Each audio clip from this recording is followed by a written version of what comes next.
lokal maupun global. Nah, untuk memulai diskusi hari ini, kita akan diajak nih melihat terlebih dahulu satu pertanyaan yang penting. Apakah sistem yang kita bangun selama ini benar-benar mampu menjawab tantangan yang terjadi di lapangan? Nah, oleh karena itu sesi pertama akan dibuka oleh Ibu Dr. Evi Novianti yang akan mengajak kita membedah apa sih yang disebut sebagai diskoneksi atau diskoneksi kritis antara sistem formal dan juga praktiknya secara lapangan. Nah, sekaligus bagaimana peran sivitas akademika dalam menjembatani kesenjangan tersebut dalam Tridharma perguruan tinggi. Maka kepada Ibu Dr. Evi Novianti dipersilahkan. Selamat pagi semuanya. Sebelumnya, izinkan saya memulai dengan sebuah pertanyaan sederhana. Apakah pariwisata kita hari ini benar-benar sudah menghadapi krisis berikutnya? Ya, jika kita melihat pengalaman beberapa tahun terakhir, kita menyadari bahwa sektor pariwisata adalah salah satu sektor yang paling dinamis, tetapi juga salah satu yang paling rentan terhadap berbagai perubahan. Pandemi COVID-19 memberi kita pelajaran yang sangat besar. Dalam waktu yang sangat singkat, aktivitas pariwisata sebelumnya begitu ramai, tiba-tiba berhenti hampir di seluruh dunia. Banyak destinasi yang sebelumnya bergantung pada kunjungan wisatawan harus menghadapi situasi yang tidak pernah mereka bayangkan sebelumnya. Namun setelah pandemi pun, tantangan tidak berhenti di situ. Kita masih melihat berbagai dinamika lain yang terus berkembang, mulai dari perubahan ekonomi global, tekanan terhadap lingkungan, hingga fenomena seperti overtourism di beberapa destinasi. Semua ini menunjukkan bahwa pariwisata bukan sekedar sektor ekonomi biasa, tetapi sebuah sistem yang kompleks yang melibatkan banyak aktor, banyak kepentingan, dan banyak dinamika. Dalam konteks ini, seringkali kita menemukan satu persoalan yang cukup menarik. Di satu sisi, kita memiliki banyak kebijakan, program, bahkan penelitian akademik yang berbicara tentang pariwisata berkelanjutan dan pariwisata berkualitas. Tetapi di sisi lain, ketika kita melihat kondisi di lapangan, masyarakat di destinasi wisata sering kali masih menghadapi tantangan yang sangat praktis. Mulai dari bagaimana mengelola destinasi, bagaimana menjaga lingkungan, hingga bagaimana bertahan ketika terjadi krisis. Disinilah kita mulai terlihat adanya jarak antara sistem formal dengan realitas di lapangan. Dan menurut saya, justru di titik inilah peran perguruan tinggi menjadi sangat penting. Melalui Tridharma perguruan tinggi, pendidikan, penelitian, dan pengabdian kepada masyarakat, kampus memiliki posisi yang unik. Kampus tidak hanya menghasilkan pengetahuan, tetapi juga memiliki kesempatan untuk berinteraksi langsung dengan masyarakat dan para pelaku industri. Pendidikan dapat menyiapkan generasi baru yang lebih peka terhadap isu keberlanjutan. Penelitian dapat membantu kita memahami berbagai dinamika yang terjadi dalam sektor pariwisata. Dan pengabdian kepada masyarakat dapat menjadi ruang pertemuan antara pengetahuan akademik dengan pengalaman nyata yang dimiliki oleh komunitas lokal. Dengan kata lain, perguruan tinggi tidak hanya berperan sebagai pengamat, tetapi juga dapat menjadi mitra strategis dalam membangun sistem pariwisata yang lebih tangguh dan adaptif. Melalui diskusi dalam Tourism Talk 5 ini, kita akan mencoba melihat berbagai perspektif tersebut secara lebih komprehensif. Kita akan mendengar bagaimana dinamika pariwisata dilihat dari perspektif kebijakan dan landscape global, bagaimana pendidikan dan penelitian dapat berkontribusi dalam membangun kapasitas sektor ini, dan bagaimana praktik di tingkat komunitas menunjukkan bahwa resiliensi pariwisata seringkali justru tumbuh dari kekuatan masyarakat lokal. Saya berharap diskusi hari ini tidak hanya menjadi ruang berbagi gagasan, tetapi juga menjadi ruang refleksi bersama mengenai bagaimana kita dapat membangun pariwisata Indonesia yang tidak hanya berkembang, tetapi juga lebih berkualitas, lebih tangguh, dan lebih berkelanjutan. Terima kasih.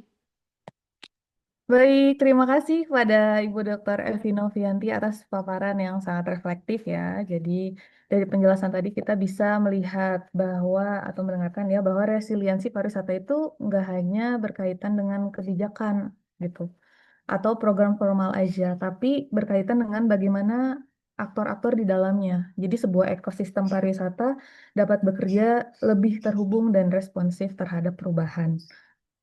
Jika tadi kita diajak ya melihat persoalan tentang perspektif akademik dan realitas lapangannya, maka selanjutnya kita akan melihat gambaran yang lebih luas lagi nih mengenai lanskap pariwisata Indonesia saat ini. Untuk itu, kita akan mendengarkan dari keynote speech dari Ibu Dr. I Gusti Ayu Dewi Hendriani. Kepada Ibu Dr. I Gusti Ayu Dewi Hendriani, kami persilahkan.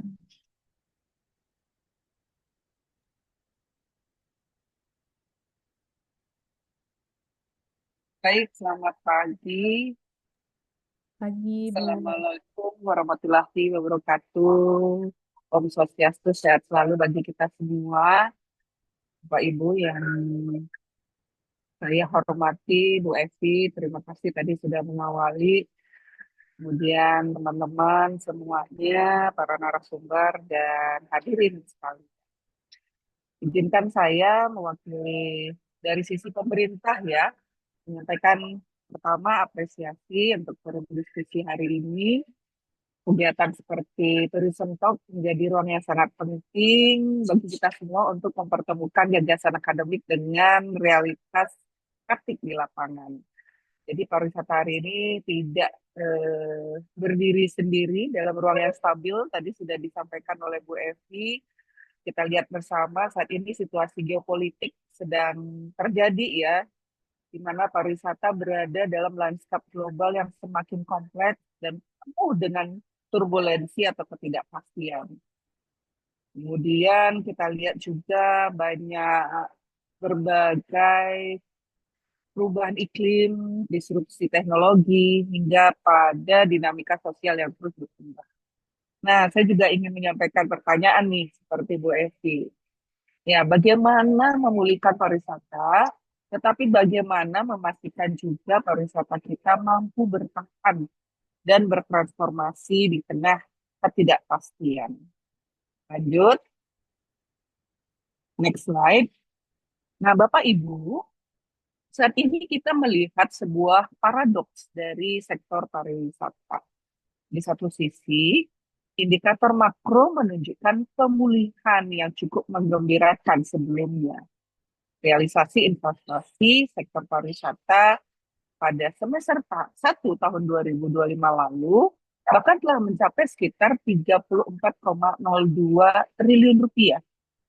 Angka ini menunjukkan bahwa sektor pariwisata Indonesia masih memiliki daya tarik ekonomi yang sangat kuat. Namun, di sisi lain, kita juga harus menyadari bahwa ketahanan pariwisata tidak hanya ditentukan oleh angka investasi. Krisis dalam pariwisata sering tidak menghancurkan infrastruktur saja.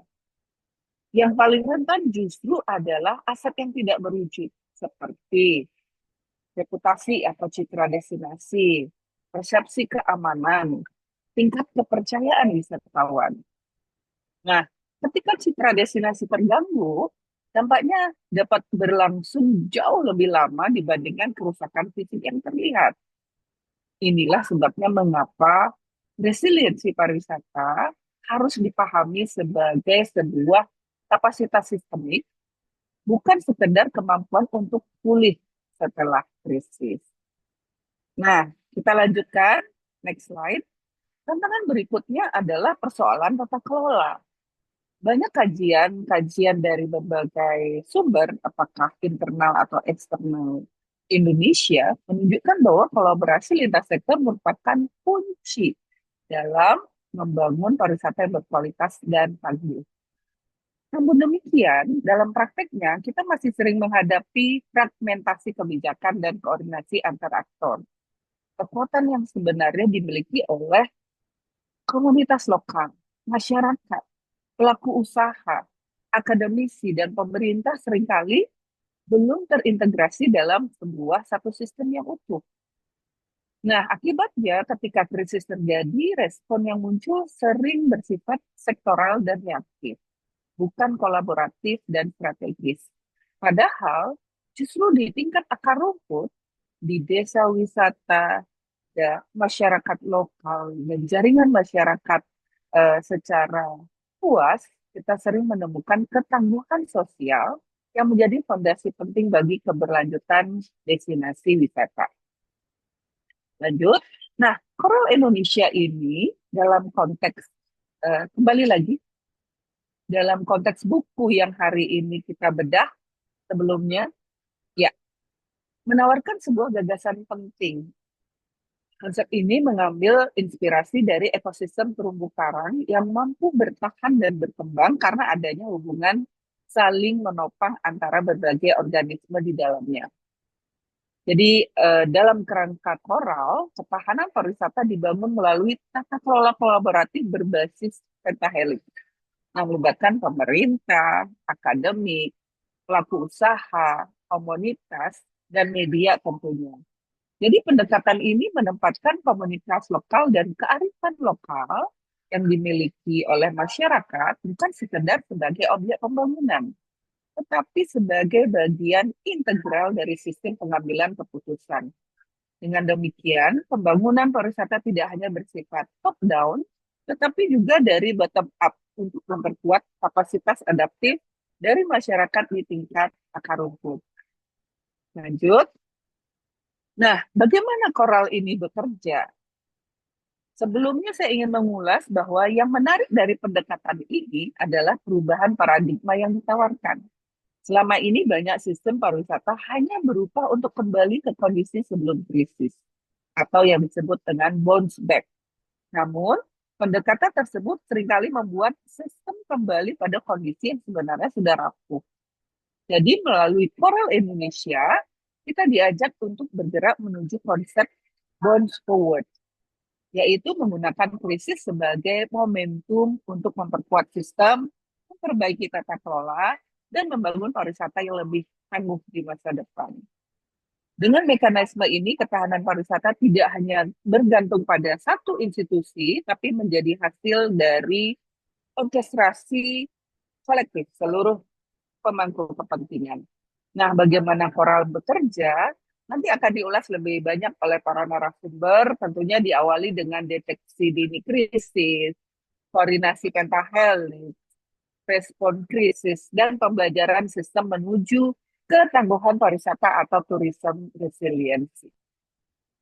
Nah, Bapak Ibu, sebagai penutup, next, pariwisata yang berkualitas tidak hanya dibangun melalui pertumbuhan angka kunjungan atau investasi semata.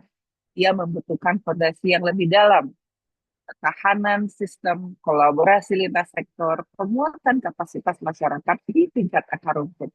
Karena itu, saya berharap diskusi hari ini tidak hanya berhenti sebagai forum akademik, tetapi juga menjadi langkah awal untuk memperkuat sinergi antara dunia akademik, pemerintah, industri, dan komunitas.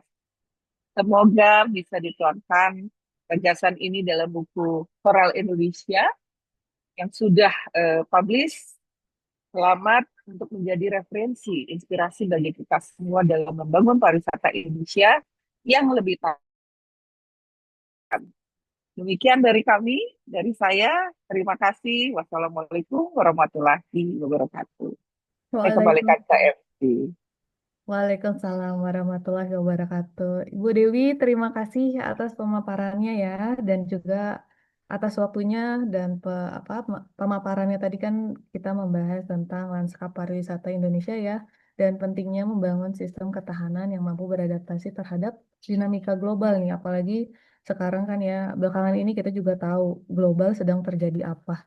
Nah, bagaimana nih di destinasi pariwisata seharusnya siap? Nah, di buku tersebut bisa menjadi referensi ya Bu ya. Jadi untuk dari level bottom to top itu bisa mendapatkan insight gitu dari buku tersebut. Oke, dari keynote tadi kita dapat melihat bahwa membangun resiliensi pariwisata bukan hanya persoalan kebijakan makro aja, tapi juga memerlukan kesiapan sumber daya manusia, inovasi pengetahuan, serta kemampuan untuk membaca perubahan sejak dini. Jadi kita udah lebih bersiap. Nah, di sini peran pendidikan dan penelitian menjadi sangat penting dalam mempersiapkan sektor pariwisata menghadapi era baru yang semakin kompleks. Nah, termasuk dalam konteks digitalisasi dan keberlanjutan. Untuk membahas hal tersebut, kita akan mendengarkan pemaparan dari speakers berikutnya, yaitu dari Bapak Dr. Kasno Pamungkas, yang akan menjelaskan bagaimana sih transformasi kurikulum serta pengembangan riset dapat menjadi bagian dari upaya pembangunan kapasitas adaptif dalam sektor pariwisata. Kepada Bapak Dr. Kasno Pamungkas, kami persilahkan. Baik, terima kasih Anissa. Tadi sudah disinggung dengan jelas oleh Bu Dr. Evi Novianti dan juga Ibu Dr. Igusti Ayu. Terima kasih atas insight-nya terkait dengan perkembangan pariwisata hingga hari ini. Dan seperti kita tahu semua bahwa keadaan pariwisata dunia saat ini juga tidak dalam tanda kutip itu tidak sedang baik-baik saja ya, karena dampak dari isu keamanan global yang tentunya tidak hanya mempengaruhi kunjungan dari wisatawan, tapi juga berpengaruh terhadap tadi citra global pariwisata. Baik, tentunya ini juga akan berkaitan dengan uh, keadaan terkait pariwisata berkualitas dan juga bagaimana sistem pendidikan mencoba untuk uh, menyesuaikan terkait dengan uh, perkembangan global saat ini. Pada slide berikutnya kita bisa melihat bahwa quality tourism itu tidak hanya berpihak pada wisatawan semata, di mana tentunya wisatawan itu bisa mendapatkan pengalaman unik terus yang berasal dari keunikan atraksi, hospitality dan juga terkait dengan nilai tambah yang berkualitas dari destinasi, misalnya pengalaman bernilai tinggi, ketersediaan layanan, akomodasi dan juga amenitas yang berbasis nilai, tapi juga sangat berkaitan dengan supply,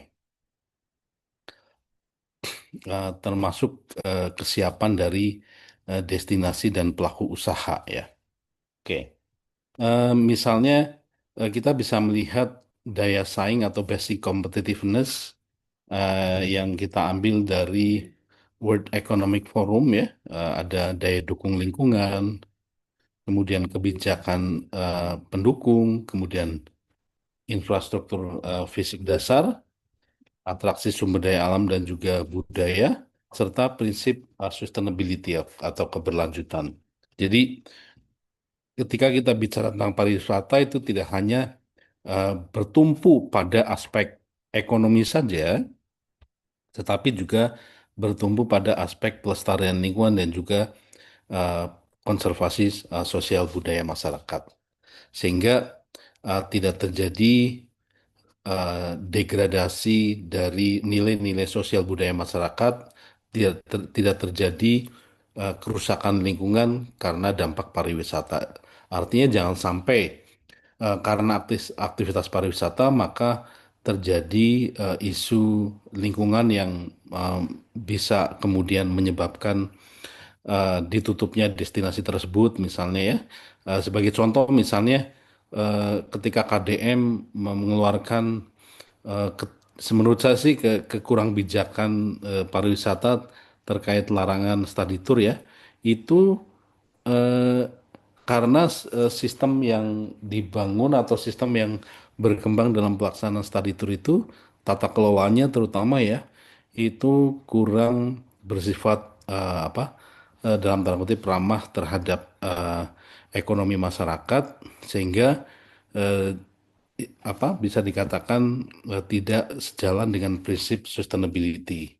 Begitu juga dengan pengembangan beberapa kawasan di Jawa Barat di mana beberapa destinasi dianggap sebagai penyebab pencemaran, sebagai penyebab kerusakan lingkungan, banjir dan lain-lain atau longsor dan lain-lain itu jangan sampai ke depannya terus terjadi sehingga eh, kita harus mengantisipasi jangan sampai pariwisata menjadi eh, salah satu penyebab dari ketidakseimbangan lingkungan, ekonomi, dan juga sosial budaya masyarakat. Nah, di slide berikutnya kita bisa melihat bahwa kaitannya dengan pendidikan, khususnya pendidikan pariwisata, kita bisa mengatakan terjadi disrupsi yang cukup eh, disrupsi yang cukup cepat ya, yang cukup dinamis, di mana pendidikan pariwisata tidak lagi sebatas mencetak staf hospitality. Artinya pendidikan pariwisata itu dalam perkembangannya tidak cukup hanya misalnya untuk SMK gitu ya, hanya untuk diploma 1, diploma 3 maupun diploma 4 gitu ya. Tapi perlu dilakukan pengembangan-pengembangan pendidikan pariwisata untuk menghadapi dinamika global yang disruptif ini. Sehingga tidak lagi mencetak staff hospitality, tapi juga menuntut penguasaan atas green skill, atas pemahaman tentang tourism 5.0, tentang keberlanjutan, dan juga tentang resiliensi dari pariwisata itu sendiri. Dan fokus resiliensinya adalah tentunya harus ada transisi kurikulum dari orientasi pelayanan menuju penguasaan tata kelola krisis dan juga adaptasi ekologi ya. Itu yang lebih penting. Sehingga uh, perlu dilakukan pengembangan pendidikan tidak hanya pada level diploma sebagai operator gitu ya, tetapi juga sebagai magister ataupun S3 sebagai pengambil kebijakan misalnya. Sehingga kami perguruan tinggi mencoba untuk mengarahkan eh, tridharma kami ya sebagai katalisator dan tentunya kami berharap aktivitas tridharma kami yang meliputi pengajaran dan pendidikan, kemudian penelitian dan pengabdian masyarakat itu bisa berfungsi sebagai media untuk resiliensi pariwisata itu sendiri dan juga sekaligus menjamin pariwisata yang berkualitas untuk terutama Indonesia gitu ya. Oke, berikutnya eh, tentunya perguruan tinggi tidak hanya sebagai menara gading ya, eh, hanya belajar teori tentang pariwisata, hanya belajar bagaimana publikasi tentang pariwisata, tapi kami berusaha untuk berinteraksi langsung dengan para pengelola destinasi, kami juga berkomunikasi dengan pemerintah, kami juga berinteraksi dengan komunitas, kami juga berinteraksi dengan media, seperti tadi disampaikan oleh Ibu Igusti Ayu ya. Jadi kolaborasi Pentahelix itu adalah sebuah keniscayaan yang harus kita jaga dan harus kita kembangkan. Sehingga eh, salah satu aksi nyata Tridharma kami itu adalah mengubah kearifan lokal yang variatif ya. Karena kalau kita lihat budaya Indonesia yang luar biasa banyaknya, itu menjadi sumber pengembangan pembelajaran perguruan tinggi dan juga tata kelola destinasi. Ketika kita melihat keberhasilan pengelolaan dari sebuah destinasi atau sebuah desa wisata, kami mencoba untuk memformulasikan, kita mencoba untuk melakukan riset, kita melakukan kajian agar keberhasilan keberhasilan destinasi atau desa wisata itu bisa direplikasi dan juga bisa dikembangkan di tempat lain gitu. Tentunya ini juga bukan merupakan hal yang mudah karena eh, tadi yang disampaikan oleh Bu Igusti Ayu bahwa eh, tata kelola kemudian sumber daya manusia yang ada di dalamnya itu menjadi kunci terpenting dalam pengembangan tata kelola destinasi pariwisata yang berkelanjutan. Artinya eh, atraksi wisata bisa di-create ya. Tetapi eh, kekompakan dan juga eksistensi dari eh, pengelola, dari masyarakat, komunitas, ya, itu menjadi kunci penting dalam keberhasilan pengembangan eh, pariwisata, terutama pariwisata yang berbasis apa tata kelola terkait dengan pariwisata berkelanjutan, ya. Artinya pendekatannya tentunya akan lebih efektif kalau bottom up, ya, ketimbang top down gitu. Berikutnya, selain mengubah kearifan lokal dan juga menjadi, jadi kami bukan mengubah kearifan lokal, tapi apa eh, menggunakan kearifan lokal itu sebagai salah satu sumber untuk pembelajaran di perguruan tinggi dan juga eh, peningkatan eh, kolaborasi antara apa yang terjadi di lapangan dan juga apa yang eh, ada di literatur gitu. Selain itu, perguruan tinggi juga mengambil peran sentral dalam memandu evaluasi krisis destinasi secara objektif gitu, ya. Sebagai contoh, kami misalnya di Kebumen, ya, kami langsung terjun ke kawasan Geopark Kebumen yang saat itu adalah geopark eh, nasional, ya. Tapi kemudian setelah kami dampingi, kemudian kami ajak kolaborator-kolaborator kami, misalnya kami ajak kolaborator kami dari University Teknologi Malaysia, dari Naresuan University Thailand, dan kami juga ajak dari BRIN, dan kami juga ajak dari University of Economic Ho Chi Minh City, Vietnam, yang kemudian kami saling berdiskusi, kami saling memberikan masukan, memberikan input terkait dengan tidak hanya bagaimana eh, apa pengelolaan pariwisata di kawasan geopark yang berdampak secara ekonomi, tapi justru pengelolaan pariwisata yang berkelanjutan di kawasan geopark. Tentunya salah satu gerakan yang tepat untuk diterapkan di kawasan geopark itu adalah eh, quality tourism atau regenerative tourism, ya. Oke. Dan dua itu adalah sangat relevan dengan tourism sustainability itu.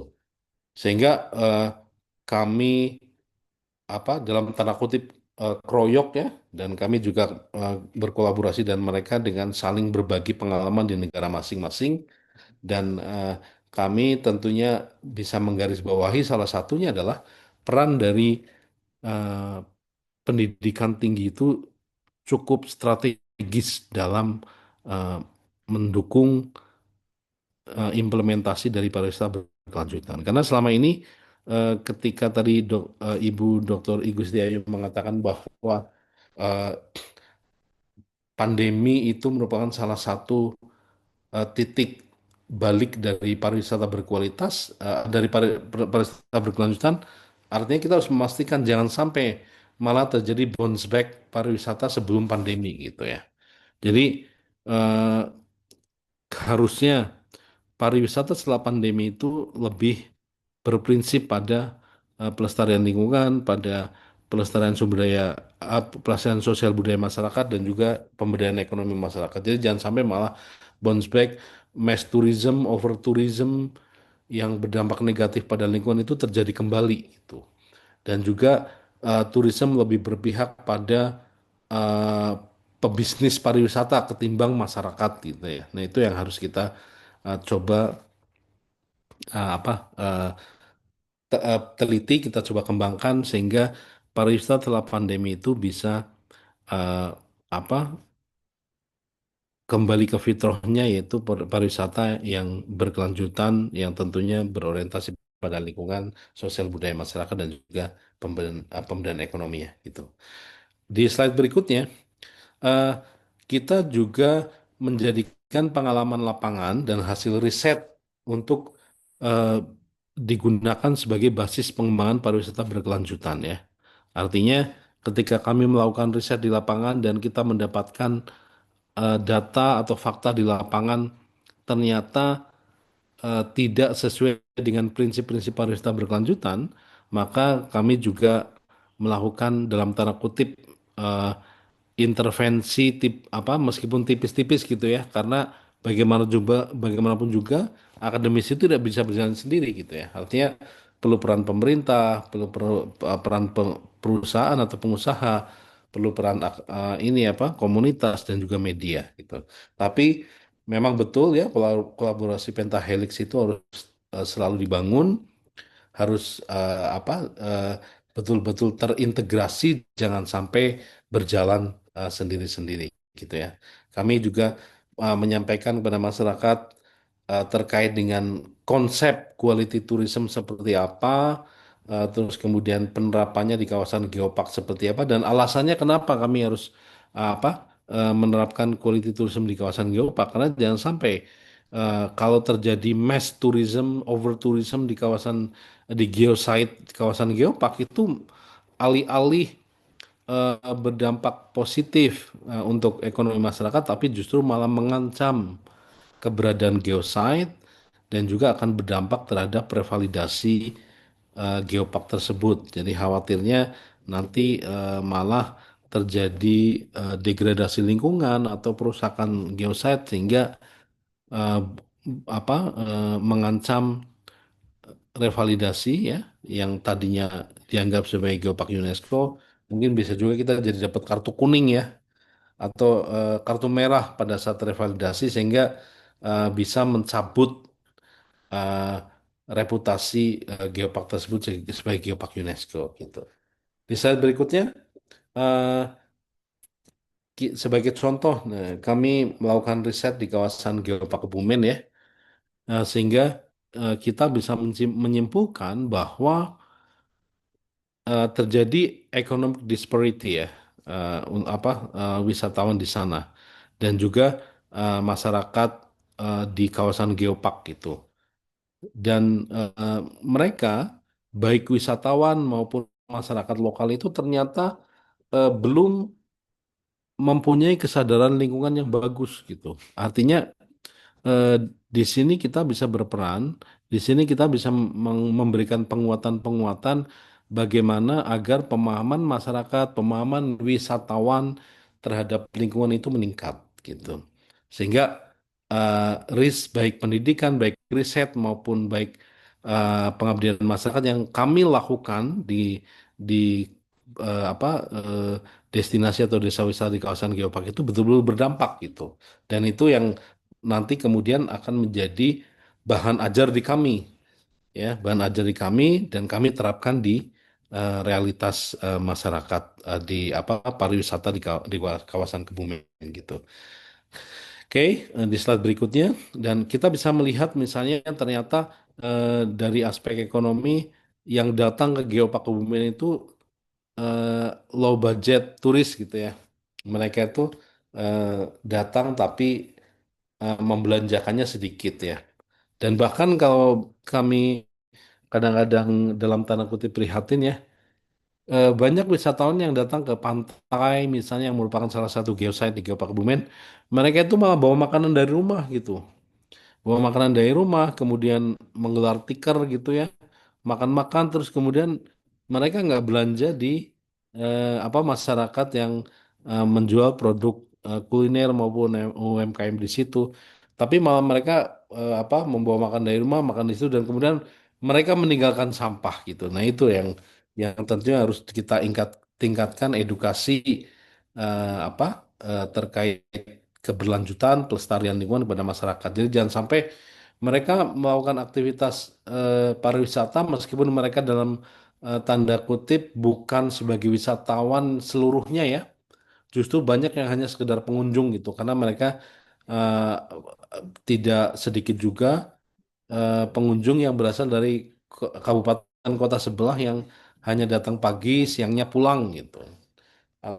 Itu yang belum begitu berdampak terhadap ekonomi pariwisata di Geopark Kebumen, justru malah berdampak negatif pada lingkungan eh, pariwisata di kawasan Geopark Kebumen karena itu mereka nggak belanja apa-apa, mereka cuma numpang makan dan mereka malah meninggalkan sampah di kawasan Geopark gitu. Nah, eh, kemudian terkait dengan dukungan fungsi, destinasi dan juga lingkungan yang kami lakukan di kawasan Geopark Kebumen juga ini mendapatkan beberapa hal ya. Jadi di antaranya culinary tourism as the primary functional driver gitu. Kita melihat bahwa kuliner menjadi salah satu daya tarik ya untuk berwisata. Meskipun tadi tidak sedikit juga yang datang ke situ bawa makanan sendiri dari rumah gitu. Kemudian terkait dengan infrastruktur yang ada di kawasan geopark itu juga eh, perlu dibenahi ya. Karena kami melihat tidak sedikit eh, apa namanya saung-saung atau gubuk-gubuk kuliner lokal itu justru dibangun di atas lahan yang sebetulnya eh, lahan itu bukan untuk lahan komersial gitu ya. Misalnya dia melebihi garis pantai gitu ya, sehingga sangat dekat dengan gelombang laut gitu dan itu sangat beresiko. Selain beresiko juga mengurangi estetika dan juga sampahnya cenderung menumpuk di pinggir-pinggir pantai gitu. Itu yang masih banyak terjadi di beberapa kawasan pantai di Kebumen ya. Nah, kita coba arahkan juga bahwa eh, daya dukung lingkungan eh, terutama kemampuan atau kapasitas lingkungan itu juga harus harus diperhatikan. Jangan sampai saking banyaknya pedagang kemudian mereka sporadis membuat ini lapak-lapak dagang itu di mana saja gitu ya.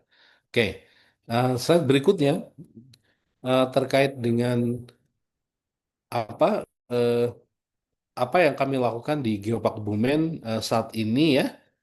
eh, Terkait dengan resiliensi, tentunya kami berusaha untuk eh, membantu masyarakat lokal tidak hanya dari eh, aspek pariwisata secara langsung, tapi juga eh, aspek-aspek pariwisata yang tidak langsung ya. Misalnya kami dari Sekolah Pasar Sarjana Unpad yang merupakan prodi S2 dan S3 dan basisnya adalah riset ya, maka kami menjadikan riset-riset kami, pengabdian masyarakat kami itu juga diimplementasikan menjadi teknologi tepat guna di kawasan geopark sehingga akan berdampak positif pada resiliensi pariwisatanya, kemudian resiliensi masyarakatnya sehingga ketika eh, kondisi pariwisata sedang tidak baik-baik saja,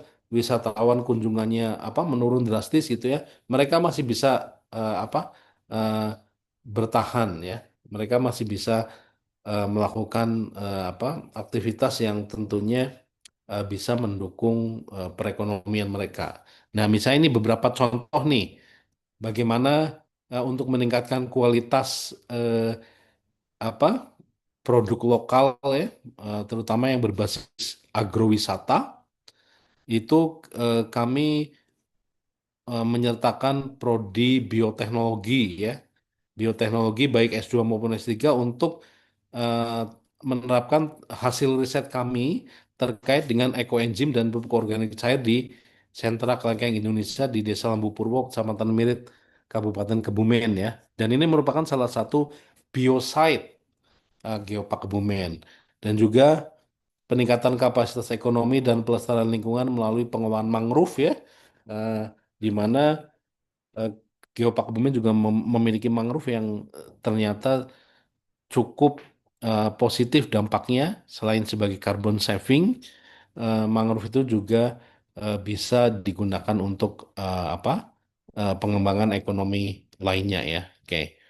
Dan itu juga menjadi salah satu destinasi atraksi wisata regeneratif tourism ya di mangrove itu.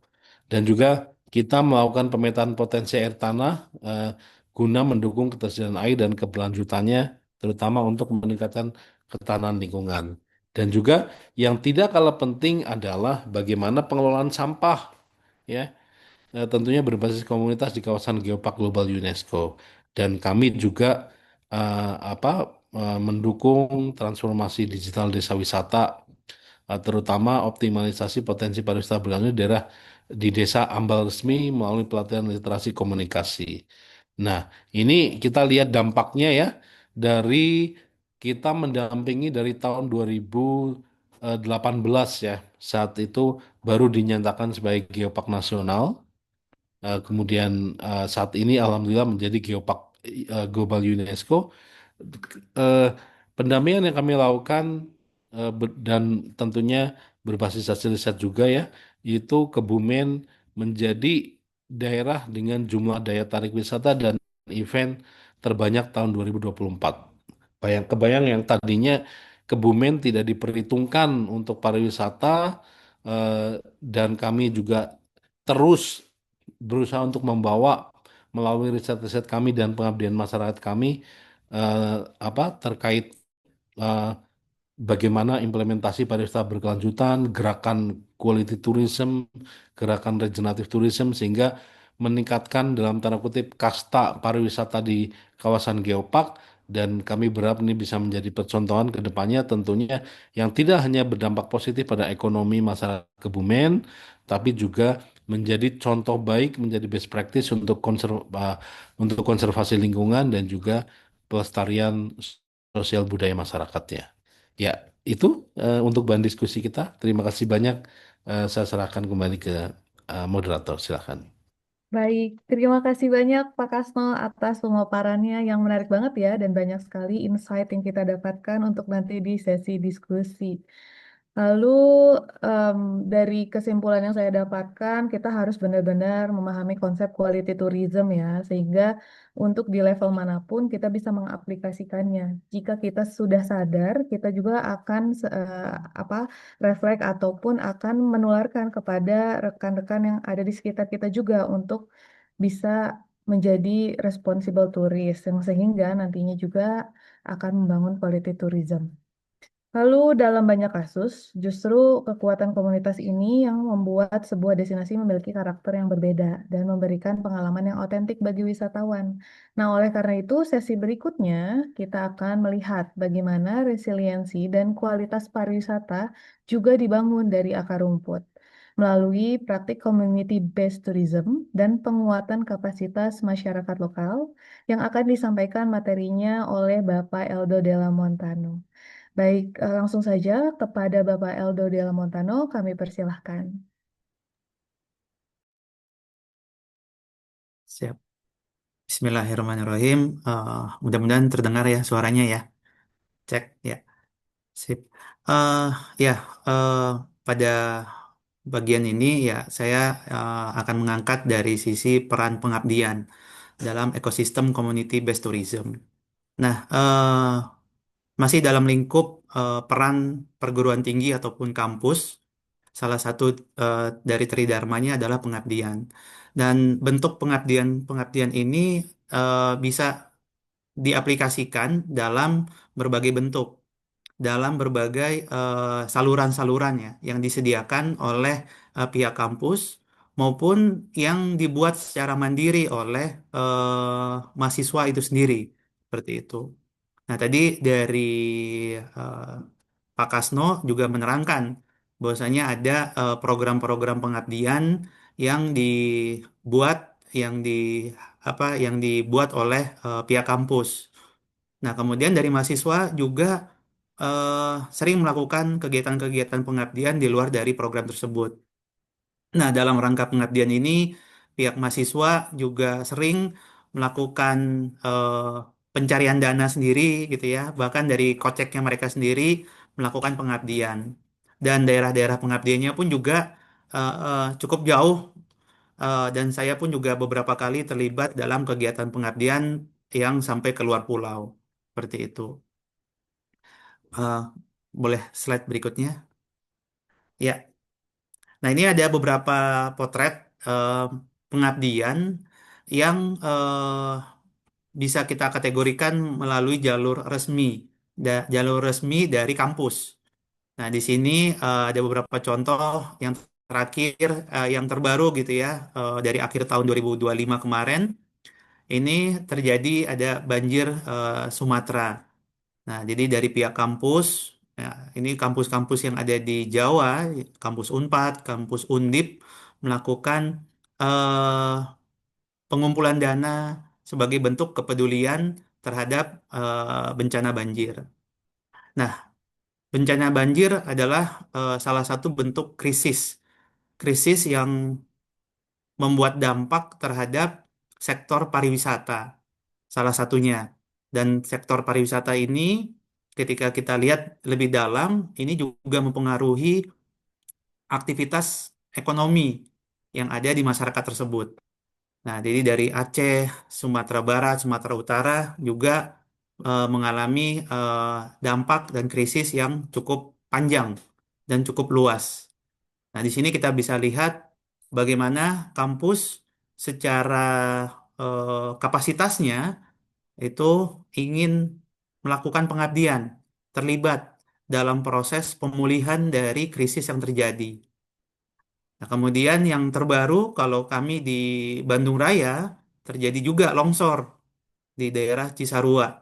Nah, kampus tempat berkumpulnya banyak orang-orang yang cukup spesialis gitu ya, cukup ada di bidang-bidang tertentu, itu datang ke sana mengangkat tema-tema khusus untuk melakukan pengabdian, untuk melakukan support bagaimana lokasi tersebut bisa kembali pulih dari krisis yang terjadi. Dan ini bencana banjir, bencana longsor itu hanyalah salah satu dari krisis yang mungkin terjadi di daerah.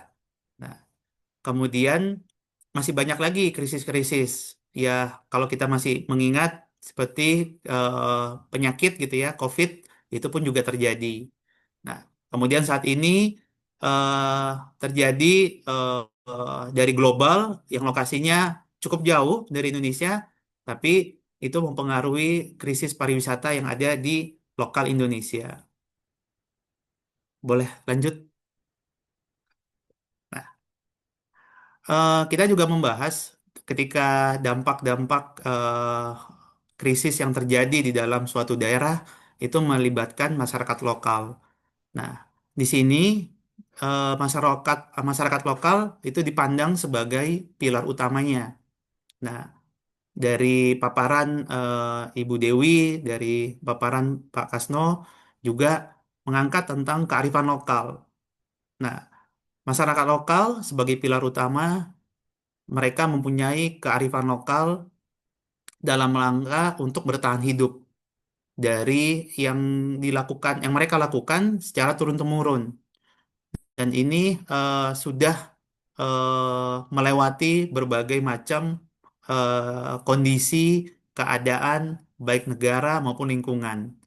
Nah, disinilah kearifan lokal suatu masyarakat menjadi panduan hidup bagi komunitas di tingkat bawah, di tingkat akar rumput.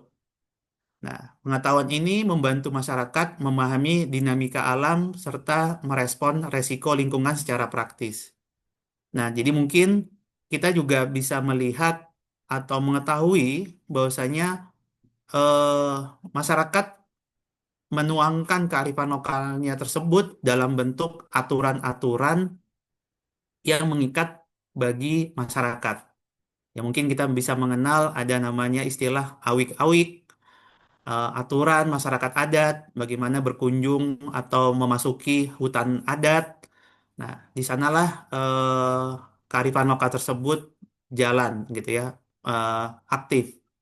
Dan kearifan lokal ini banyak yang kita ketahui sejalan dengan eh, aktivitas pelestarian lingkungan. Kemudian yang berikutnya adalah masyarakat lokal memiliki modal sosial, yaitu adalah jaringan kepercayaan, norma bersama, dan solidaritas sebagai pengikat sosial suatu komunitas yang ada di masyarakat lokal. Nah, masyarakat lokal ini mungkin salah satunya yang bisa kita lihat adalah praktek gotong royong. Nah, jadi bagaimana kalau kita melihat di media sosial ketika suatu daerah terjadi bencana alam, nah bagaimana praktek gotong royong ini itu hadir lebih awal gitu ya. Bagaimana komunitas-komunitas yang lokasinya terdekat mereka berhimpun dan melakukan aktivitas untuk melakukan penanggulangan pertama di lokasi terdampak. Dan ini akan diikuti oleh pihak-pihak lain yang di luar dari daerahnya. Boleh lanjut berikutnya.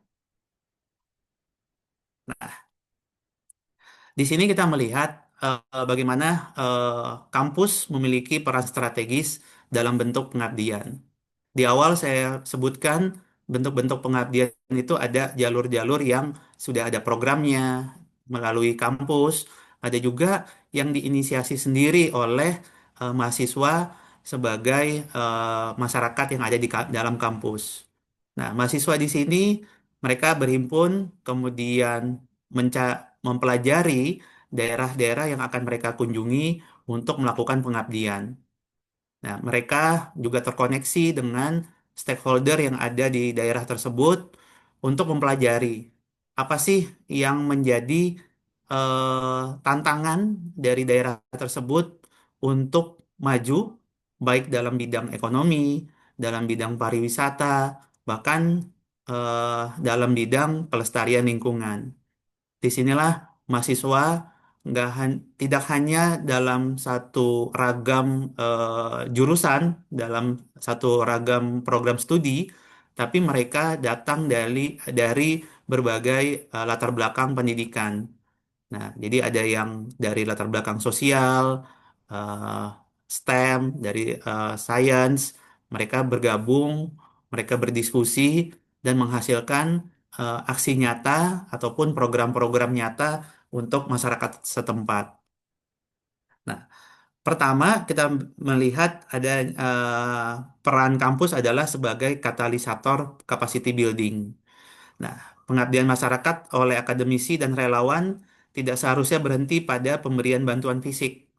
Nah, jadi ketika tadi kita nggak hanya sekedar bounce back, tapi kita ingin daerah tersebut bisa bounce forward. Tuh. Jadi jauh dan eh, aktivitas-aktivitas yang terjadi sebagai pemulihan keadaan krisis itu bisa jauh lebih baik dari sebelum terjadinya krisis.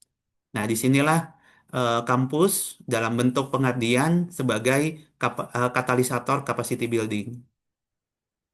Nah, kemudian yang kedua, nah, karena kampus juga banyak berelasi dengan berbagai daerah, berbagai masyarakat lokal, nah, terhimpunlah pengetahuan-pengetahuan yang mereka dapatkan ketika melakukan pengabdian di berbagai daerah. Nah, disinilah kampus memiliki peran sebagai mitra pengetahuan. Akademisi membantu mengidentifikasi dan mendokumentasikan praktik-praktik kearifan lokal di masyarakat tersebut. Nah, di sini akademisi juga eh, menjadi corong untuk menerjemahkan dalam bentuk yang lebih sistematis, sehingga eh, dapat berdialog dengan pendekatan ilmiah. Kemudian berikutnya adalah peran sebagai fasilitator ataupun jembatan kolaborasi. Di awal Ibu Dewi memaparkan mengenai pentahelix. Nah, bagaimana eh, ketika kampus melakukan pengabdian, baik dari pihak pendidik, dosen, maupun dari peserta didik dari mahasiswa, mereka menjadi jembatan kolaborasi dari stakeholder yang ada di masyarakat tersebut, baik dalam program-program maupun layanan yang sifatnya jangka pendek ataupun jangka menengah dan jangka panjang. Nah, disinilah bagaimana kampus juga melihat bersinergi dengan suatu daerah untuk melihat apa sih rencana ke depannya dari desa ataupun daerah tersebut.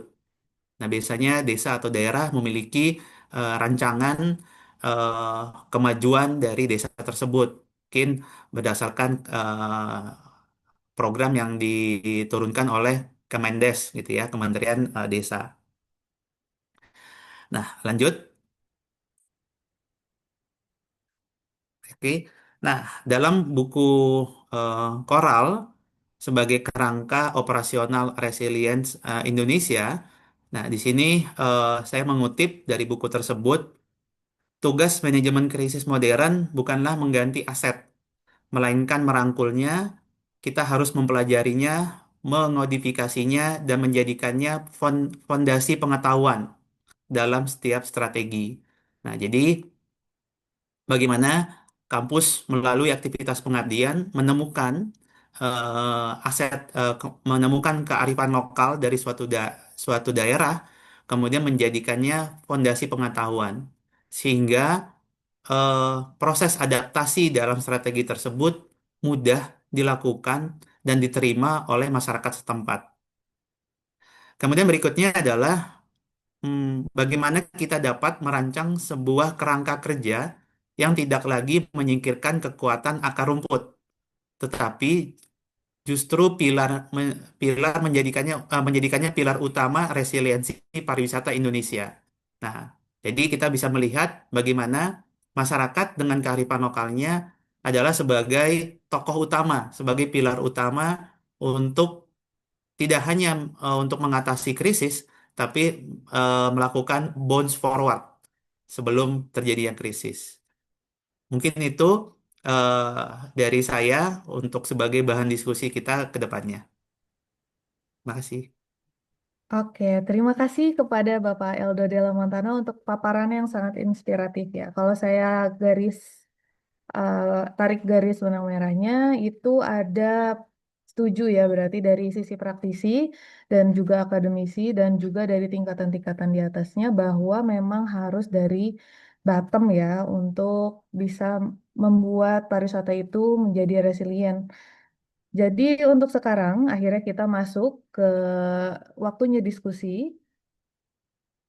Di kolom chat juga saya sudah mengajak teman-teman semua yang ada di Zoom ini untuk bisa mengajukan pertanyaan nih. Baik mau di kolom chat atau mau diskusi langsung juga kita persilahkan. Nah, ada satu door prize ya yang akan kita berikan kepada salah satu penanya atau diskusi terbaik, yaitu buku yang tadi Pak Eldo tampilkan seperti itu. Nanti tim kami akan memilih, akan japri ke orang tersebut yang memang disetujui oleh tim yang terbaik seperti itu. Jadi silahkan apabila ada pertanyaannya dipersiapkan dan apabila ingin berdiskusi langsung silahkan raise hands terlebih dahulu.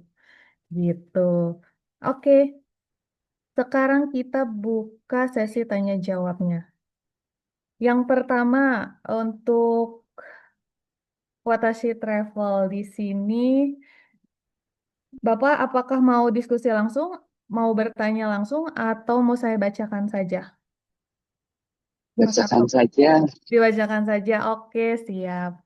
Izin kirim pertanyaan dulu Pak Kasno dan Bang Eldo.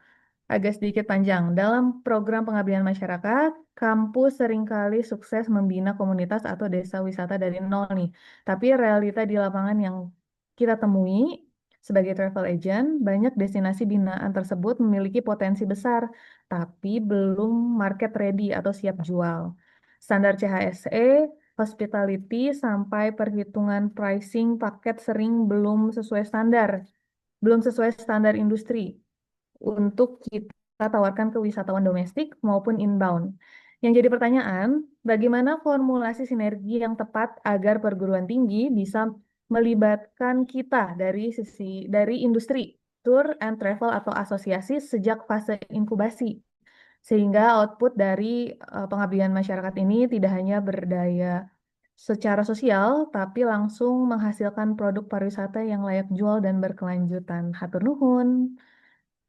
Mangga, baik Pak Eldo, baik Pak Kasno, mungkin ingin dijawab siapa terlebih dahulu.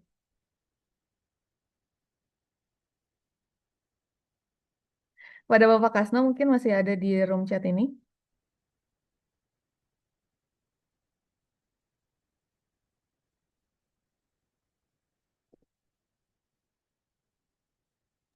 Dari saya dulu kali boleh ya? Boleh. Siap. Saya coba jawab tadi tentang bahwasanya kampus suka melakukan pendampingan ya. dari nol, kemudian menghasilkan yang baik gitu. Nah, ini bagaimana untuk melibatkan dari industri. Nah, pertama yang perlu kita lihat bagaimana kesiapan suatu daerah ataupun desa gitu ya untuk mempersiapkan atraksi sebagai destinasi pariwisata itu membutuhkan waktu yang tidak sebentar dan itu mungkin bisa dalam bentuk tahapan. Nah, jadi bagaimana pertama kampus juga melihatnya sebagai bentuk pengabdian dalam jangka waktu yang lebih panjang atau menengah. Mungkin kita bisa membuat suatu program yang 3 tahun ataupun 5 tahun dalam pengabdian di suatu daerah. Nah, jadi belum bergerak gitu. Dan kampus ini kan juga cukup banyak ya, apa namanya bidang-bidangnya gitu ya. Ada program studinya juga cukup banyak. Nah, jadi kita perlu jangka waktu yang lebih panjang. Kemudian yang kedua, selain dari sisi teori ataupun akademisinya, kita menurut saya perlu mengajak tadi ya industri. Nah, artinya gini, dari teori yang sudah dari identifikasi tantangannya apa, kemudian kita coba buat kesimpulan seperti langkah apa sih yang bisa dilakukan oleh desa, kita perlu untuk mendorongnya menjadi aksi nyata gitu ya. Tadi kita coba jual produknya, paket wisatanya gitu. Nah, disitulah menjadi apa namanya evaluasi berikutnya pada tahapan-tahapan pengabdian yang dilakukan oleh kampus.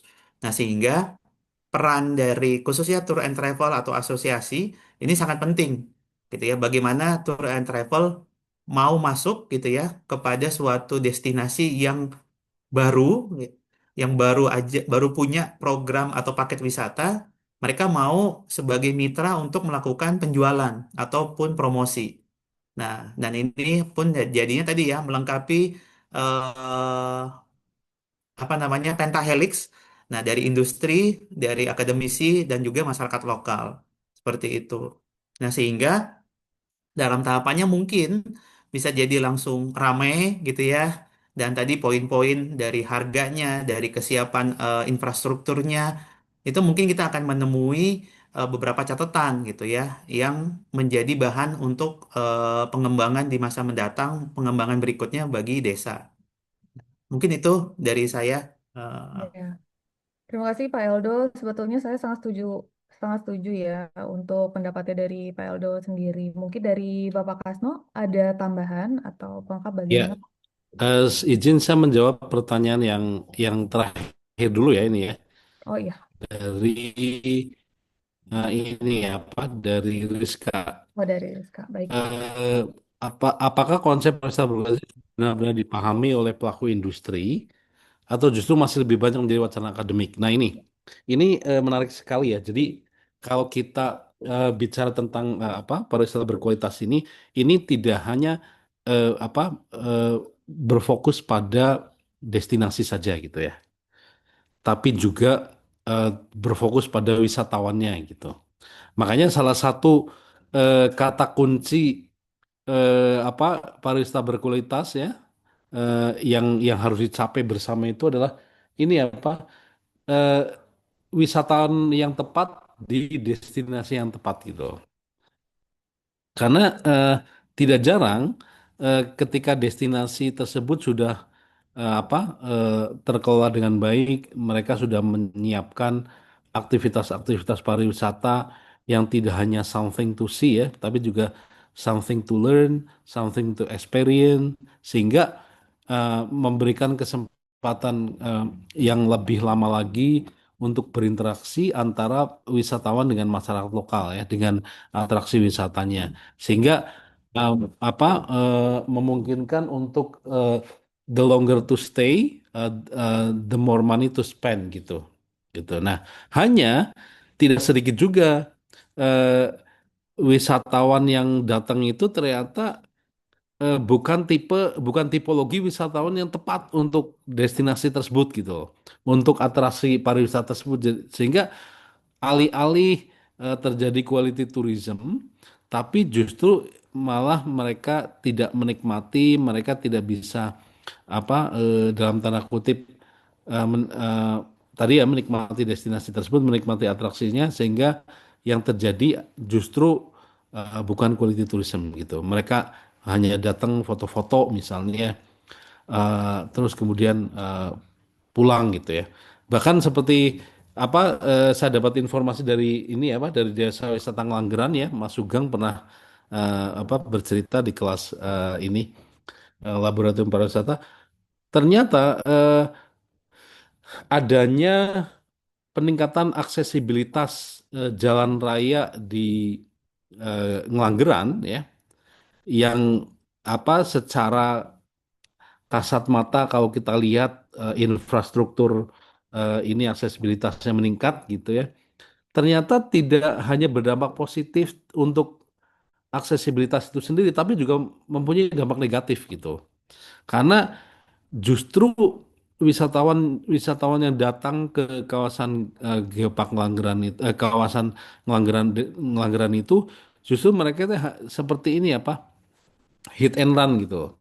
Jadi datang lihat-lihat gitu ya, udah pulang, hanya apa, melihat-lihat saja, something to see, atau apa, kulineran saja, atau misalnya hanya foto-foto selfie saja udah pulang, dan tidak terjadi interaksi yang intens dengan atraksi-atraksi wisata lainnya yang justru sebetulnya merupakan komponen dari atraksi pariwisata yang mendukung pariwisata berkualitas gitu. Nah, sekali lagi, kalau ini juga Mas Antom dari Watasi Travel menanyakan seberapa siap gitu ya eh, desa wisata itu untuk menjadi quality tourism. Ini juga apa? Sekali lagi, kita harus kalau perguruan tinggi ya itu berusaha untuk mengarahkan destinasi-destinasi desa wisata yang kami jadikan sebagai objek riset dan juga objek pengabdian masyarakat, agar mereka eh, apa, menciptakan kegiatan-kegiatan ya, aktivitas-aktivitas pariwisata yang bisa menjadi atraksi wisata. Artinya gini, ketika misalnya kita bicara tentang agrowisata kelengkeng ya di apa, di Kebumen misalnya. Eh, wisatawan datang situ bukan hanya sekedar membeli kelengkengnya gitu. Di mana memang itu high quality apa, ini ya, kelengkeng gitu. Tapi justru wisatawan datang ke situ tuh terjadi aktivitas quality tourism ya. Mereka belajar tentang kelengkeng dari from A to Z gitu ya. Kelengkeng itu apa, terus kemudian apa lahan untuk tumbuh kelengkeng itu bagusnya di seperti apa, terus kemudian lagi misalnya bagaimana sistem wateringnya gitu ya. Di mana ada yang sudah menggunakan AI seperti di Senkei di kawasan Geopark Kebumen ya, Sentra Kelengkeng Indonesia, mereka penyiramannya itu menggunakan AI. Ya, mereka menggunakan AI sehingga eh, apa, sudah bisa dikendalikan dengan HP gitu ya, untuk menyiram ini apa, tanaman-tanaman kelengkeng yang jumlahnya apa, ribuan, dan ternyata hasilnya juga sangat luar biasa. Dan terus bagaimana juga eh, apa, pupuk yang digunakan itu adalah pupuk organik yang tadi kami perguruan tinggi hadir di situ untuk mengoptimalkan ekoenzim ya, di mana ekoenzim yang kita peroleh itu dari limbah makanan, terutama limbah buah-buahan atau limbah eh, sisa-sisa buah-buahan di pasar-pasar besar gitu. Artinya kita tahu misalnya di Gede Bage ya, mungkin teman-teman yang pernah Gede Bage atau Kecaringin, waduh, yang namanya sampah buah-buahan itu baunya sampai seperti itu ya. Tapi kalau kita bisa memanfaatkan sampah itu menjadi ekoenzim, dan itu bisa kita terapkan di apa di biodiversitas atau di edu agrotourism ya, maka itu akan menjadi yang tadinya musibah sampah bisa jadi berkah gitu loh. Nah, itu yang kami dorong eh, pada masyarakat di sana, mereka agar memanfaatkan apa, buah-buahan yang busuk gitu ya, tidak hanya terbuang begitu saja, tapi dimanfaatkan menjadi ekoenzim gitu. Dan tentunya akan mengurangi penggunaan pupuk kimia di kawasan geopark dan juga justru akan meningkatkan kesuburan tanah dan juga meningkatkan unsur hara di eh, lahan-lahan pertanian kawasan geopark, dan ini tentunya menjadi sebuah eh, apa kemajuan terkait dengan pengelolaan biodiversitas di kawasan geopark, dan juga bagaimana kemampuan untuk menggunakan bahan-bahan yang tadinya sampah, yang tadinya terbuang, kemudian menjadi bermanfaat dan juga eh, apa eh, sejalan dengan pelestarian lingkungan gitu. Sehingga eh,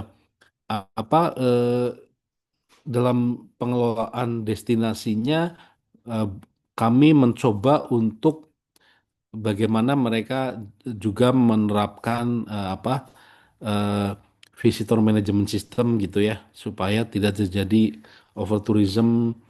Terus kemudian yang tidak kalah penting itu adalah bagaimana kami ingin betul-betul menerapkan apa yang kami lakukan penelitian tentang pariwisata itu sendiri di destinasi atau desa wisata itu. Meskipun eh, apa kemampuan dan kemauan ancillary-nya atau pengelola destinasi atau desa wisata itu sendiri juga cukup variatif ya, karena tidak selalu langsung merespon apa yang kami berikan, tapi tidak sedikit juga yang kemudian perlu pendekatan lebih intens lagi, sehingga mereka bisa memahami apa yang kami lakukan dan juga bisa menerapkan apa yang kami berikan gitu. Nah, nanti tentunya eh, travel travel agent ya, pengusaha-pengusaha pariwisata ini tentunya menjadi partner yang strategis untuk kami akademisi untuk menyusun paket-paket wisata yang menarik ya, dan juga aktivitas pariwisata berkualitas apa yang bisa dikembangkan di apa kawasan tersebut gitu. Makanya nanti kalau bisa Mas Anto nanti ikut ke Kebumen ya. Gitu. Kita 3 tahun nanti di Kebumen. Terima kasih. Iya, Baik, terima kasih Pak Pak. Kasno. Oke. Baik, terima kasih Pak Kasno atas jawabannya. Mungkin ada klarifikasi sedikit Pak Kasno. Ada yang ingin saya tanyakan jika tempat, oke. Jadi yang tadi sedikit masih saya penasaran itu dari Mas Anto kan ada bilang dari sejak fase inkubasi ya si travel atau enggak asosiasi ini dilibatkan gitu kan. Kalau misalnya dari paparan yang sudah diberikan oleh para speakers itu sepertinya dari proses pembuatan atau perencanaan itu kita akan melibatkan kepada akademisi terlebih dahulu ya. Lalu nanti selanjutnya akan didiskusikan dengan rekan-rekan asosiasi. Nah, mungkin di sanalah yang dimaksud oleh para akademisi, mungkin ya dari fase inkubasinya. Jadi tidak semerta-merta sudah jadi dulu baru asosiasi tersebut dilibatkan. Mungkin seperti itu ya. Mungkin apakah setuju Pak Eldo? Ya, saya setuju Mbak Nisa. Jadi ya sebagai bagian untuk kita mengidentifikasi, menganalisa, dan kita perlu pihak yang eh, punya kapasitas dalam menjual ya, menjual paket Ya, atau betul. paket wisata seperti itu. Dan situlah kita uji lagi kesiapan dari warga lokal gitu ya untuk menerima tamu nih gitu. Nah, mungkin Mm-mm. dari bahasa Inggrisnya, dari storytellingnya gitu ya sebagai koedukatornya, itulah nanti kita lihat kapasitasnya seperti apa. Setuju? Betul.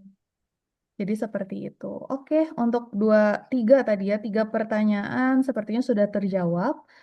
Ada dua lagi pertanyaan yang mungkin bisa dijawab oleh para narasumber. Selamat siang semuanya, perkenalkan saya Fitrian, izin bertanya kepada Bapak Kasno ternyata ya, apabila masih ada di tempat. Atau mungkin oh ya, menurut Bapak keterampilan apa yang saat ini paling mendesak untuk dimiliki mahasiswa pariwisata agar mereka benar-benar siap menghadapi dinamika industri? Ini Hmm, pertanyaan yang apa sifatnya teknis tapi menarik gitu ya. Jadi, ya, mahasiswa-mahasiswa pariwisata itu harus memiliki dua jenis skill ya. Yang pertama adalah hard skill dan juga yang kedua soft skill. Hard skill itu tentunya kemampuan-kemampuan terkait dengan apa materi yang teman-teman atau kurikulum yang teman-teman peroleh di apa tempat teman-teman menuntut apa pendidikan ya. Misalnya di apa di program diploma itu lebih ke arah eh, teknis hospitality gitu ya, entah itu food and beverage gitu atau room dan lain-lain gitu ya. Nah, tentunya selain hard skill yang berkaitan dengan program studi yang teman-teman ambil, terus kemudian kemampuan bahasa asing ya, terus kemampuan apa yang berkaitan dengan bidang prodi yang apa teman-teman ambil, ada juga soft skill yang sangat penting ya. Soft skill itu diantaranya kemampuan komunikasi gitu. Kemampuan komunikasi, bagaimana misalnya apa melihat sebuah permasalahan terkait dengan apa objek pariwisata, terus kemudian bisa apa mengemukakan dan juga menyampaikan bagaimana kira-kira solusi yang bisa dilakukan misalnya. Dan juga kemampuan berpikir kritis juga gitu ya, ketika melihat eh, praktek-praktek pariwisata yang baik itu seperti apa, yang kurang baik seperti apa, dan yang perlu dibenahi itu seperti apa. Dan juga tadi apa misalnya bagaimana melakukan pendekatan-pendekatan yang sifatnya tidak hanya penting untuk pengembangan destinasi ya kepada para pengelolanya, tapi juga bagaimana eh, pendekatan terhadap wisatawan itu sendiri gitu ya. Karena jangan salah ya di Indonesia ya ternyata eh, permasalahan pariwisata itu tidak hanya menjadi PR bagi para pengelola saja, tapi ternyata masih juga apa ada di wisatawannya juga gitu ya. Jadi banyak wisatawan-wisatawan yang uneducated gitu menurut kami ya. Jadi mereka salah satu yang paling gampang misalnya buang sampah sembarangan, terus kemudian mereka kadang-kadang sudah tahu over tourism tapi masih memaksakan untuk datang gitu ya. Sehingga alih-alih terjadi quality tourism tapi malah yang terjadi adalah keluhan dan lain-lain gitu ya. Dan terus kemudian misalnya tidak ikut menjaga apa kondisi di destinasi, apalagi misalnya tidak ikut melakukan pelestarian lingkungan gitu ya. Atau bahkan misalnya tidak ikut melestarikan sosial budaya masyarakatnya, itu banyak sekali terjadi di kita. Dan tentunya eh, ini menjadi PR juga ya untuk teman-teman apa mahasiswa pariwisata ini ikut berkontribusi apa memberikan literasi tentang educated turis gitu ya, misalnya lewat media sosial gitu ya, lewat Instagram, lewat TikTok gitu ya. Itu kan teman-teman bisa memanfaatkan hard skill tentang digital tourism misalnya dengan kemampuan komunikasi dan juga kemampuan berpikir kritis terkait dengan apa bagaimana membentuk educated tourist gitu ya. Itu. Terus kemudian kemampuan networking ya, itu juga perlu dimiliki oleh mahasiswa pariwisata. Jadi jangan sampai mahasiswa pariwisata teh malah kurung batoken gitu atau kayak katak dalam tempurung gitu. Jadi enggan bergaul, terus kemudian apa somse gitu ya kalau ketemu orang gitu. Itu justru senyum sapa salam harus betul-betul diterapkan dan apa eh, kemampuan untuk apa membangun jejaring itu juga sangat penting sekali. Jadi kemampuan komunikasi, berpikir kritis, terus kemudian networking ya, kemampuan apa soft skill yang lain ya, misalnya kemampuan kolaborasi itu juga sangat penting ya. Dan juga jangan apa berhenti pada mempelajari hard skill yang teman-teman peroleh di apa di tempat teman-teman kuliah ya. Tapi misalnya gini, kalau di diploma 4, di diploma 3 itu misalnya diploma 1 itu atau di SMK itu kan cenderung memperoleh kemampuan hard skill ya, gitu ya. Nah, teman-teman juga harus apa mempelajari apa sih pariwisata berkelanjutan itu seperti apa gitu ya. Terus kemudian eh, bagaimana misalnya tata kelola destinasi gitu ya, bagaimana eh, apa tata kelola desa wisata, bagaimana misalnya konsep pariwisata regeneratif, konsep pariwisata berkualitas gitu ya. Itu juga penting gitu. Sehingga ketika nanti teman-teman lulus dari perguruan tinggi apa itu tidak akan kesulitan mencari pekerjaan. Dan apalagi misalnya kalau teman-teman ingin jadi dosen atau jadi peneliti ya atau jadi praktisi itu harus rajin membaca dan menulis itu aja ya. Ditambah skill itu ya, rajin membaca dan menulis. Karena itu akan membentuk personal branding teman-teman di kepakaran pariwisata. Misalnya ketika apa lanjut S2 mencari apa misalnya lanjut S2 ke Unpad misalnya mencari beasiswa itu akan lebih mudah kalau personal branding pariwisata teman-teman sudah terbentuk ya. Misalnya peran di mana ya, peran di desa wisata mana atau misalnya nulis artikel tentang pariwisata apa atau misalnya meraih penghargaan apa gitu ya itu akan lebih mudah untuk mendapatkan beasiswa. Bahkan seperti Unpad pun ya, Magister Pariwisata Unpad itu tidak apa segan-segan untuk memberikan beasiswa gitu ya ke apa orang-orang seperti tersebut gitu ya. Salah satunya ini apa? Kami memberikan beasiswa pada ini apa pada prominent people di pariwisata dan itu bentuk dari kepedulian Unpad terhadap pengembangan pariwisata itu sendiri gitu. Jadi sekali lagi teman-teman jangan selalu berpikir bahwa eh, kuliah di pariwisata itu hanya untuk kerja ya, tapi bisa juga untuk berbisnis tentang pariwisata itu sendiri, bisa untuk apa mendampingi masyarakat terkait apa desa wisata dan lain-lain, tapi bisa juga untuk studi lanjut S2 bahkan sampai S3 gitu ya dengan apa kemampuan baik hard skill maupun soft skill tentang pariwisata itu sendiri.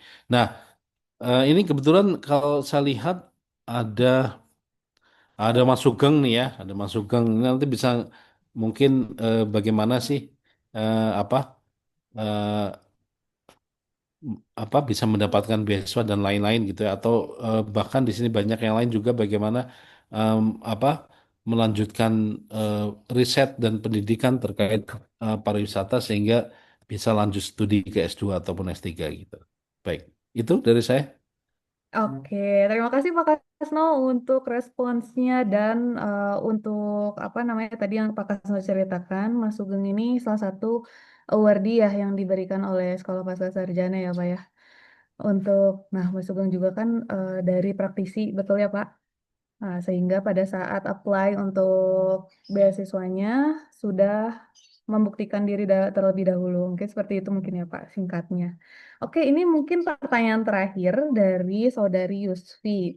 Oh, Yusfi ini dari Pariwisata Bahari, Unpad ya berarti yang D4. Tadi untuk isunya sih sudah dibicarakan oleh Pak Kasno ya, yang tentang promosi sebagai sektor yang bisa mendorong kesejahteraan masyarakat, tapi justru menimbulkan banyak kerusakan lingkungan, seperti penumpukan sampah, capacity dan lain-lain. Nah, jadi yang Yusri tanyakan, bagaimana cara kita sebagai orang wisata bisa memastikan kalau misalnya masyarakat tidak hanya fokus pada manfaat kesejahteraan ekonomi aja, tapi benar-benar punya peduli atau kontrol terhadap batas dari pemanfaatan lingkungan itu sendiri. Mungkin ada yang ingin merespon? Iya, betul, sepakat ya. Justru itulah lahir ini apa Magister Pariwisata Berkelanjutan ya. Terus kemudian yang kami tentunya orientasinya itu bukan hanya orientasi ekonomi. Selama ini kan pemerintah daerah ya, terus kemudian mereka dengan dalih terbebani oleh retribusi ya, terbebani oleh pendapatan asli daerah gitu. Kemudian mereka melakukan over carrying capacity gitu. Itu sering terjadi dan justru itu bisa membahayakan keberlangsungan dan keberlanjutan destinasi itu sendiri gitu ya. Karena selain alih-alih mendapatkan ekonomi secara optimal, justru dengan terjadinya over carrying capacity dan juga over tourism ya, itu akan terjadi eksploitasi yang berlebihan terhadap sumber daya wisata yang ada.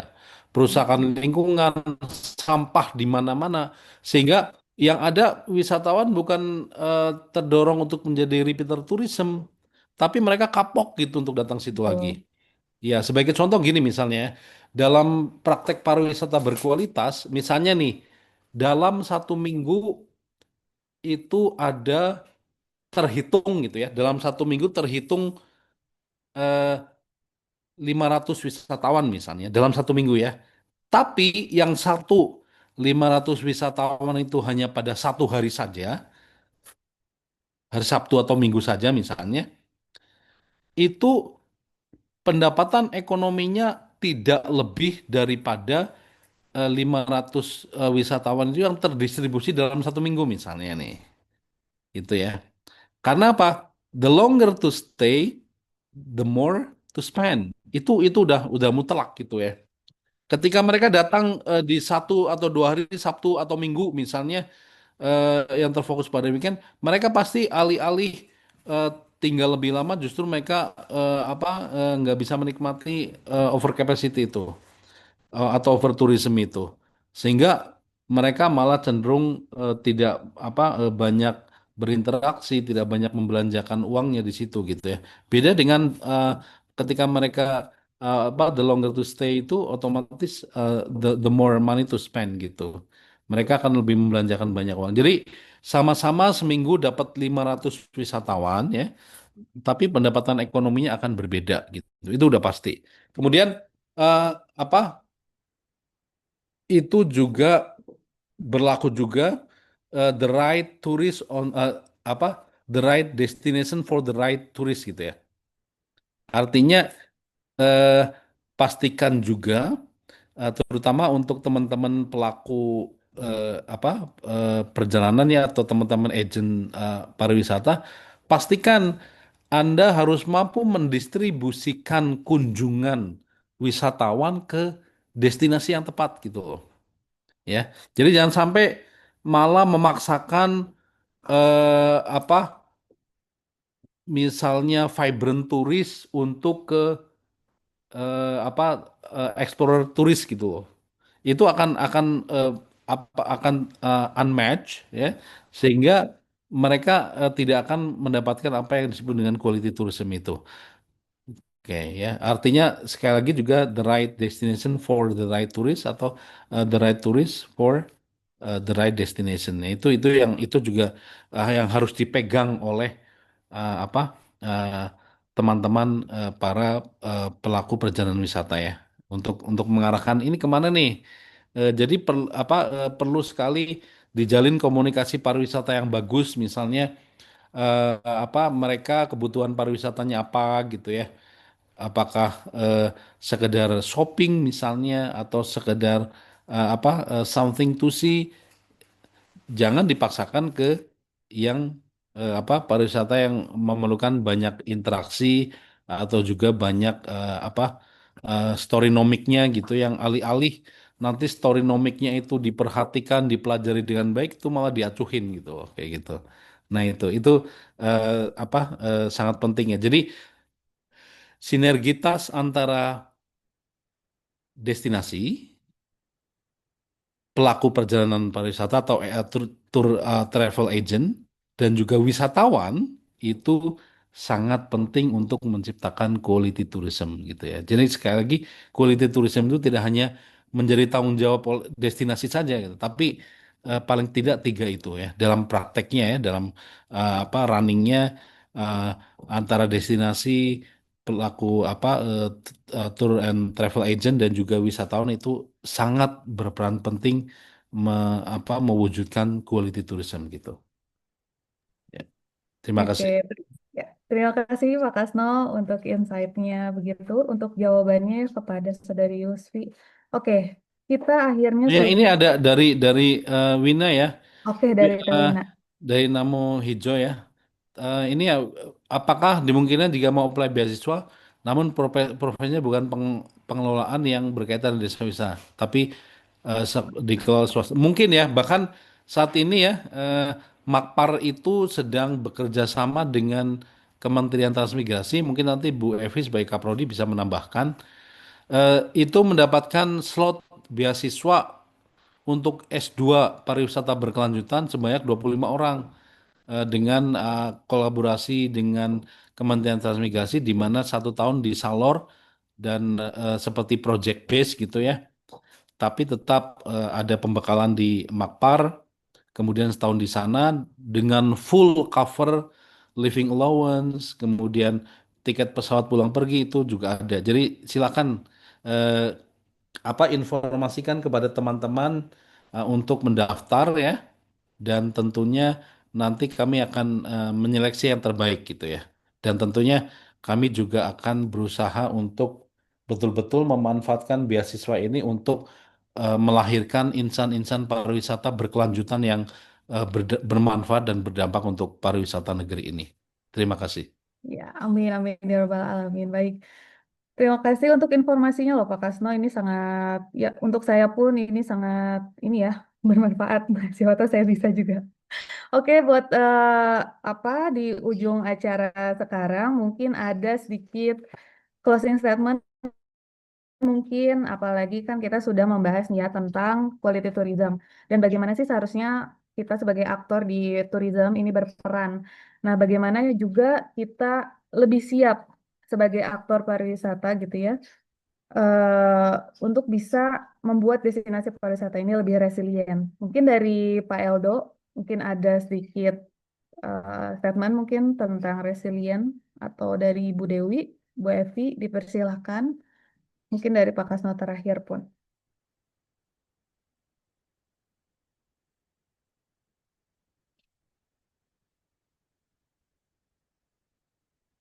Apakah ada?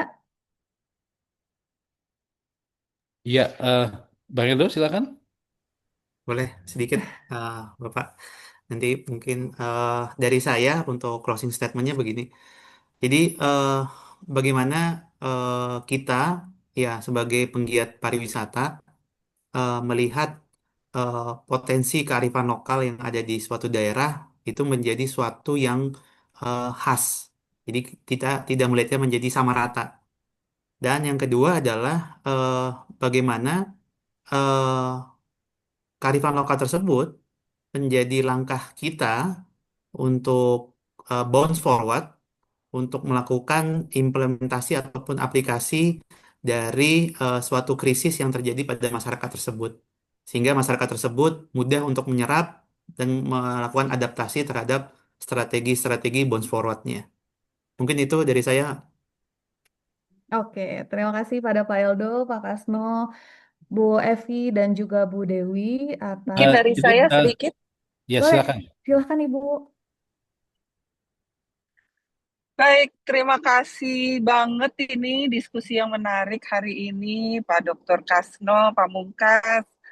Terima kasih, insight-nya luar biasa, Mas Eldo, Ibu Evi, teman-teman semua. Eh, Hari ini kita belajar banyak ya tentang bagaimana upaya untuk meningkatkan eh,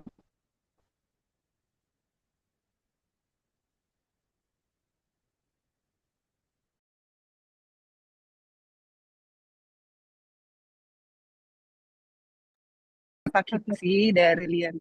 Nah, tema daripada webinar hari ini sangat-sangat tepat karena di dalam rencana pembangunan jangka panjang nasional dan rencana pembangunan jangka menengah nasional sudah diarahkan ke depan 20 tahun ke depan menuju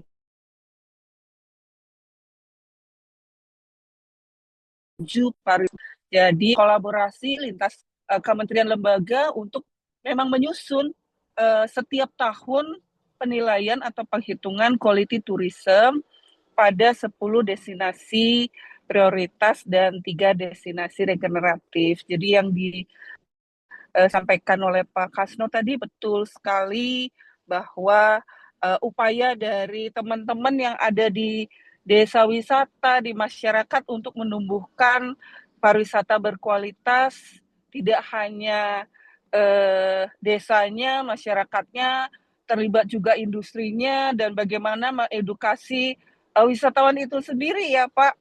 Dan juga ada narasi untuk melatih bagaimana ketangguhan atau resiliensi daripada pariwisata itu sendiri, karena memang banyak ketidakpastian, dibutuhkan peningkatan kapasitas SDM yang menjadi poros daripada perjalanan pariwisata kita di Indonesia. Jadi terima kasih teman-teman, ini semuanya saya belajar juga mendengarkan bagaimana para peserta juga aktif di dalam pariwisata diskusi hari ini. Terima kasih dari saya. Semoga bisa bertemu di lain kesempatan. Saya kembalikan ke Mbak Anis. Ya, terima kasih Bu Igusti Dewi. Luar biasa ya. Mudah-mudahan kolaborasi ini tetap terjaga dan bisa kita kembangkan. Tentunya ke depannya akademisi khususnya sekolah pasar tempat itu hadir tidak hanya sentuhan langsung dengan industri pariwisata eh, terutama kaitannya dengan pariwisata lanjutan yang bisa kita terapkan di destinasi maupun di desa wisata, tetapi kami juga hadir dengan prodi-prodi yang ada di kami, ada bioteknologi, ada ilmu keberlanjutan, ada pariwisata berkelanjutan, ada juga inovasi regional. Tentunya kami hadir juga memberikan dukungan secara tidak langsung pada pariwisata yang sifatnya tentunya nanti hilirnya itu tentunya berdampak positif pada pariwisata. Yang seperti kami lakukan di beberapa kawasan, eh, kami mendukung dan bersyukur ya, Geopark Ciletuh juga kami dukung secara langsung melalui riset-riset kami dan Geopark Kebumen juga, dan tentunya kami akan berkontribusi bagi eh, kekhasan yang ada di kami. Jadi Ibu Dr. Igusti Dewi Hendra ini kami akan senang sekali apabila kedepannya kita tetap menjalin kolaborasi. Terima kasih. Baik, terima kasih Pak Kasno dan Bu Dewi. Untuk Bu Dewi, eh, hati-hati di jalan Bu. Dan juga Pak Kasno, terima kasih banyak ya waktunya dan jawabannya. Kepada Pak Eldo juga terima kasih untuk diskusi hari ini, mengingatkan kita bahwa resiliensi pariwisata bukan hanya tentang kemampuan untuk pulih dari krisis ya, tapi juga kemampuan untuk belajar, beradaptasi, berkembang menjadi lebih kuat di masa depan. Nah, kami harap gagasan yang disampaikan oleh para speakers hari ini dapat menjadi inspirasi sekaligus refleksi bagi kita semua dan mengembangkan praktik pariwisata yang lebih berkelanjutan dan inklusif. Nah, sebelum menutup acara, kami juga ingin menyampaikan bahwa berbagai gagasan mengenai kolaborasi dan resiliensi pariwisata yang dibahas hari ini telah dirangkum lebih dalam buku Koral Indonesia Langkah Baru Resiliensi Pariwisata. Semoga buku ini dapat menjadi salah satu referensi bagi akademisi, peneliti, maupun praktisi yang tertarik dalam isu ini lebih jauh. Nah, sebelum saya mengakhiri kata, mari kita berfoto terlebih dahulu. Boleh yang ingin ikut berfoto dibuka kameranya sambil bersiap kepada Taki mungkin untuk membantu fotonya hari ini. Sudah? Apakah ada lagi yang ingin membuka kameranya? Sudah? Oke, baik. Dalam hitungan 3, kita akan berfoto kembali. 1, 2, 3. Baik. Terima kasih untuk kehadirannya kepada audiens yang sudah sangat aktif ya di diskusi siang hari ini. Akhir kata kami ucapkan terima kasih yang sebesar-besarnya kepada seluruh speaker atas pemaparan yang sangat berharga, serta kepada seluruh peserta yang telah berpartisipasi dalam diskusi hari ini. Kami mohon maaf apabila selama memandu acara terdapat kekurangan. Saya Anissa Lazuardina selaku host pamit undur diri. Sampai jumpa di kesempatan berikutnya dan selamat pagi. Makasih semua. Assalamualaikum warahmatullahi wabarakatuh. Terima kasih, Bu Anissa. Terima kasih semuanya.